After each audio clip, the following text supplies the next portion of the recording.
तो हेलो भाई मैंने मु स्वयं स्वागत कर मोर आग नुआ ब्लॉग को। तो भाई आज निद टे जल्दी भांगी जाइए तो 7:30 8टा पाखापाखि टाइम टा तो जीवा एना टिके कई फुल आमर पोखर रे हेइछि ना नै टिके जेकी देखिदबा।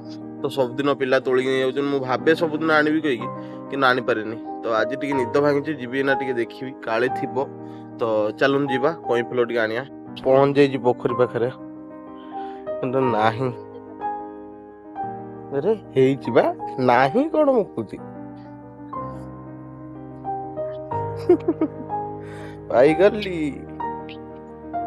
तो भाई मैंने देखि पारुथिबे बहुत सारा हेइछि कोई किंतु ए पानी टा ना केते अछि भितर मु जानि नि। देखिया कोड बुली बुली बुली बुली आसिलेनी केते सारा कोई हेइछि किंतु भाई जीवा को भय लागु टिके। ए देख पारसे पिंक कलर जो हमर बैगनी कलर टाइप रे भी कोई गोटे हेइछि बहुत सारा हेइछि पूरा एपडी भी हेइछि।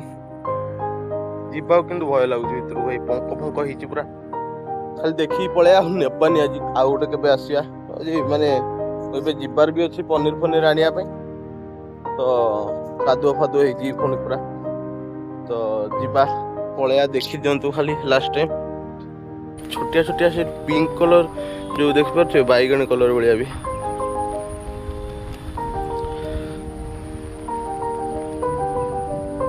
व्हाइट